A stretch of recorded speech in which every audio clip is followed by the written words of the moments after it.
Hello అండి, నమస్తే. Welcome to my channel Renuka Harini. అందరూ ఎలా ఉన్నారు? నేనైతే చాలా బాగున్నానండి. ఇవాళ నేను కొబ్బరి పాయసం చేస్తున్నాను. ఈ కొబ్బరి పాయసాన్ని నేను పండగలప్పుడు నైవేద్యాల కోసం చేస్తూ ఉంటానన్నమాట. చాలా టేస్టీగా ఉంటుందండి. దీని టెక్స్చర్ కానీ క్రీమీ టెక్స్చర్తో చాలా టేస్టీగా ఉంటుంది. మీరు కూడా ఒకసారి ట్రై చేసి చూడండి. అలాగే ఇది సమ్మర్లో మంచి డిజర్ట్గా కూడా బాగుంటుంది. సో మరి నేను దీన్ని ఎలా ప్రిపేర్ చేస్తానో మీరు కూడా ఒక్కసారి చూసేసేయండి. దీనికోసం అయితే మనం ఫస్ట్గా రవ్వ తీసుకుంటున్నాము. బియ్యం రవ్వ 1 టేబుల్ స్పూను రైస్ తీసుకొని దాన్ని మిక్సీలో పట్టేసి పక్కన పెట్టుకున్నామంటే ఇట్లా రవ్వ వచ్చేస్తుంది. ఈ రవ్వని తీసుకుంటున్నాము. ఇంకా కొబ్బరి 1 కప్పు వరకు కొబ్బరి తీసుకొని ఇట్లా ముక్కలు చేసేసి పెట్టుకోవాలి. దీన్ని మనం గ్రైండ్ చేసి పెట్టుకోవాలన్నమాట.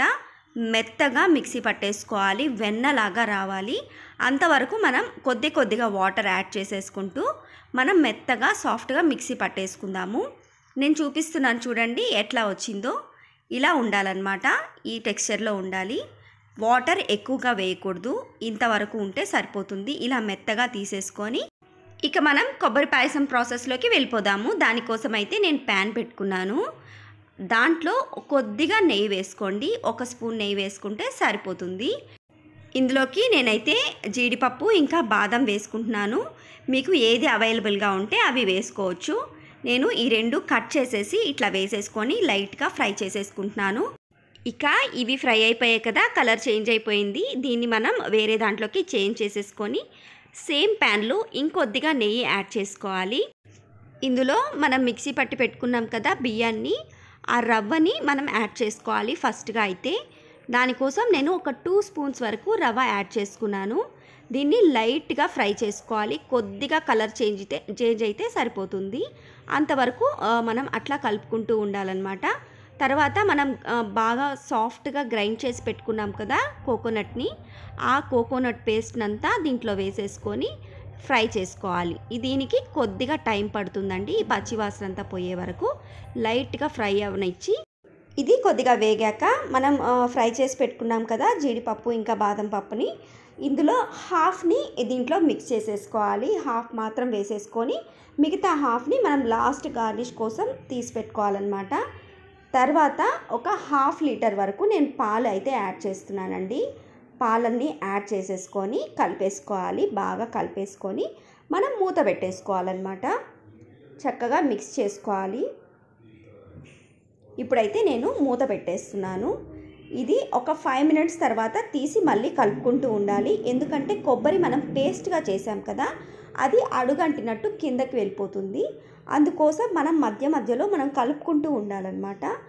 ఇదైతే మనకి కుక్ అవ్వాలండి బాగా. దీనికోసం అయితే మనకి టైం పడుతుంది.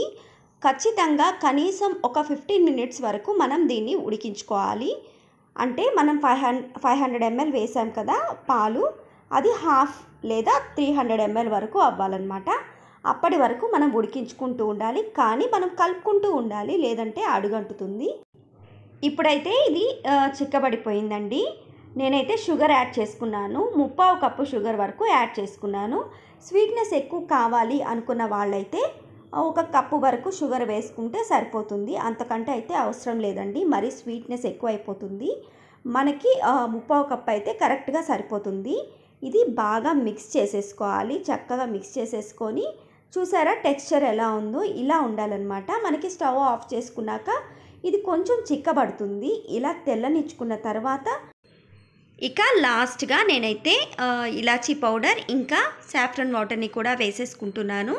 తర్వాత మనం స్టవ్ ఆఫ్ చేసేసుకోవడమే అయిపోయిందండి. ఇప్పుడైతే నేను స్టవ్ ఆఫ్ చేసేసుకొని వేరే బౌల్లోకి అయితే కన్వర్ట్ చేసేసుకుంటున్నాను. చూసారా ఎలా ఉందో పాయసము. ఇప్పుడు లాస్ట్గా మనం ముందుగా తీసి పెట్టుకున్నాం కదా కాజు ఇంకా బాదంని ఫ్రై చేసి పెట్టుకున్నాం కదా, దాన్ని గార్నిష్ చేసేసుకుంటున్నాను.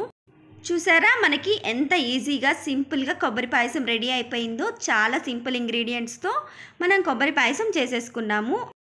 ఈ కొబ్బరి పాయసాన్ని మనం ఎలా తీసుకున్నా బాగుంటుందండి. వేడివేడిగా తిన్నా చాలా బాగుంటుంది. అలాగే ఫ్రిడ్జ్లో పెట్టుకొని కూల్గా తీసుకున్నా కూడా చాలా టేస్టీగా ఉంటుంది.